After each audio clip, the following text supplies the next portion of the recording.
সম্পাস ক্রিয়েশনে আপনাদের সকলকে স্বাগত। আজকে তৈরি করব কাঁচকলার ধোকা। কাঁচকলার ধোকা খেতে কিন্তু অত্যন্ত সুস্বাদু হয় আর খুবই চটপটে তাড়াতাড়ি হয়ে যায়। বেশি কিছু উপকরণও লাগে না। বলে না দিলে বুঝতেই পারবেন না এটা কাঁচকলার ধোকা। মাছ মাংস ফেলে খাবেন, এতটাই সুস্বাদু হয়। প্রথমে কাঁচকলাটা সিদ্ধ করে নেব। কাঁচকলাটা কেটেও সিদ্ধ করা যায়, গোটাও করা যায়। কাঁচকলা সিদ্ধ বসিয়ে দিয়ে একটা মশলা তৈরি করছি। প্রথমে দিয়েছি আদা, টমেটো, কাঁচা লঙ্কা, 2 চামচ গোটা জিরে, 1 চামচ মৌরি, 1 চামচ গোটা ধনে আর একটু গরম মশলা। এটা ক্রাস্ট গরম মশলা, মানে অল্প গুঁড়োনো। এটা ভালো করে মশলাটা পেস্ট করে নিচ্ছি। কাঁচকলাগুলো এখন সিদ্ধ হয়ে গেছে, দেখুন। এটা আমি এখন গ্যাস বন্ধ করে দিয়েছি। এবারে একটু কাঁচকলাগুলোকে ঠান্ডা করতে হবে। কাঁচকলাগুলো ঠান্ডা করেই ছাড়াবো। কাঁচকলার যে এই খোলাগুলো, এগুলো কিন্তু ফেলে দেবো না। এগুলো অন্য রেসিপি তৈরি করে খেয়ে নেব। আর কাঁচকলা সিদ্ধ জলটা তো একদমই ফেলবো না, ওটার মধ্যেই আসল ভিটামিনটা থাকে। ওই জলটা পরে রান্নায় ব্যবহার করে নেব। তো এখন সমস্ত কাঁচকলাগুলোকে আমি খোলাগুলো সব ছাড়িয়ে নিচ্ছি। সব খোলা ছাড়িয়ে নিয়ে এগুলো একটু হাত দিয়ে মেখে নিতে হবে। তো এখন খোলাগুলো সমস্ত কাঁচকলারই ছাড়িয়ে নেব, নিয়ে এটা একটু মেখে নিচ্ছি। প্রথমে এই সমস্ত কাঁচকলাগুলোকে একটু মেখে নেব। তবে এর পরেতে একটু কয়েকটা উপকরণ এতে যোগ করতে হবে। এখানে সমস্ত মাখা কাঁচকলাগুলো এখন আমার হয়ে গিয়েছে। এবারে প্রথমেই দেবো আদা বাটা 1 চামচ, আর কয়েকটা দিলাম কিশমিশ। কিশমিশগুলো মুখে পড়লে খুব ভালো লাগবে খেতে।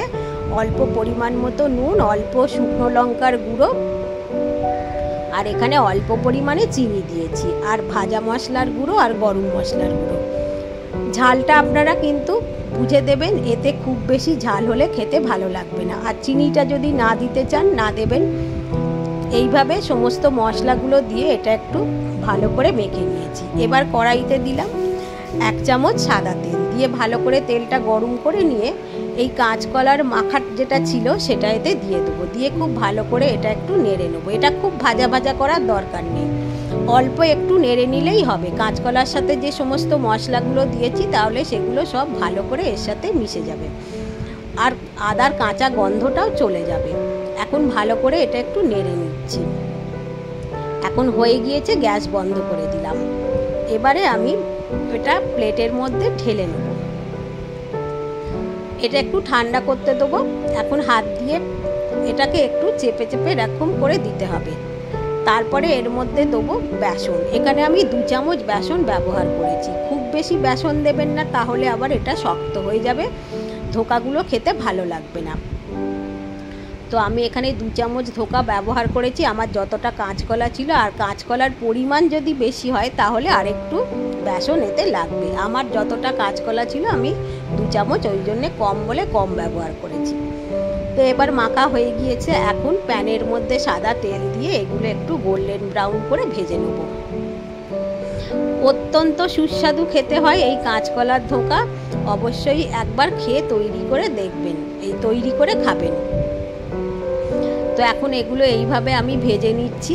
একটা পিঠ হয়ে গেছে, আর একটা পিঠ এরকম একটু গোল্ডেন ব্রাউন কালার আসলে আমি তুলে নেব।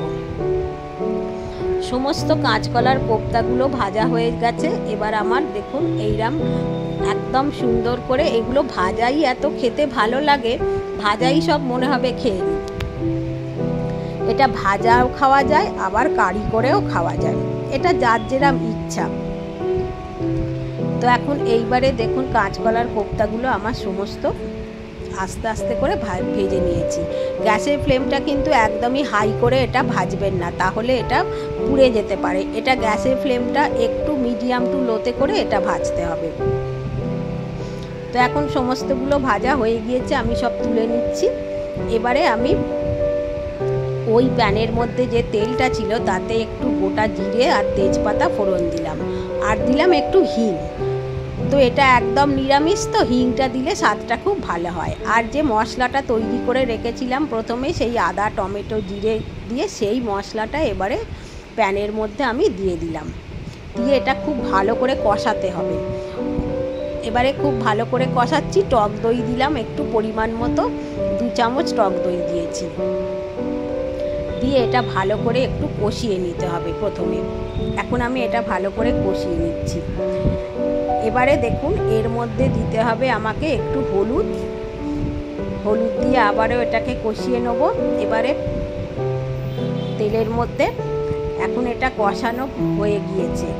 এবারে এর মধ্যে আমাকে দিয়ে দিতে হবে একটু পরিমাণ মতো এখানে সেই কাঁচকলা সিদ্ধ জলটা। এই যে জলটা বলেছিলাম ফেলবেন না, এই জলটা এই গ্রেভিতে ব্যবহার করে নেব। পরিমাণ মতো নুন আর অল্প পরিমাণে চিনিটা না চাইলে নাও দিতে পারেন, চিনিটা দিলে স্বাদের একটু ব্যালেন্স হয়। ভালো একটু ঘি দিলাম, দিয়ে প্রথমে গ্রেভিটাকে খুব ভালো করে ফুটিয়ে নেব। তারপরে কোপ্তাগুলো দেবো, ধোকাগুলো দেবো। এখন খুব ভালো করে ফুটিয়ে নিয়েছি, নিয়ে আমি ধোকাগুলো এতে দিয়ে দিলাম। অত্যন্ত সুস্বাদু খেতে হয়, বারবার বলছি তো, সত্যি কথাই এটা আমাদের সকলের বাড়িতে খুবই প্রিয়। নিরামিষের দিনে বা যে কোনো দিনে এটা তৈরি করে খেয়ে দেখবেন। এটা একটু ভালো করে ফুটিয়ে নিয়ে তারপরে সার্ভ করে দেবো। কাঁচকলার ধোকাগুলোর মধ্যে একটু রস ঢুকে যাবে আস্তে আস্তে করে, আর আস্তে আস্তে করে দেখবেন গ্রেভিটা কমে আসছে, রসটা টেনে নেবে। গরম মশলার গুঁড়ো তো অবশ্যই লাগবে একটু, ভালো এটা নিরামিষ রান্না তো। এখন গরম মশলার গুঁড়ো দিয়ে দিলাম, দিয়ে ভালো করে সবটা মিশিয়ে দিয়েছি। একদম রেডি, গ্যাসটা বন্ধ করে দিলাম। এবার এখন এটা সার্ভ করে দিচ্ছি। বন্ধুরা, আপনাদের যদি এই রেসিপিটি ভালো লাগে, পছন্দ হয়, অবশ্যই আমার চ্যানেলটিকে সাবস্ক্রাইব করে আমার পাশে থাকবার অনুরোধ করব। বেল আইকনটা প্রেস করে দিলে আমার আপলোড করা সমস্ত ভিডিওর নোটিফিকেশান আপনারা আগেই পেয়ে যাবেন। আর লাইক আর কমেন্ট করে দিলে আরও ভালো লাগবে।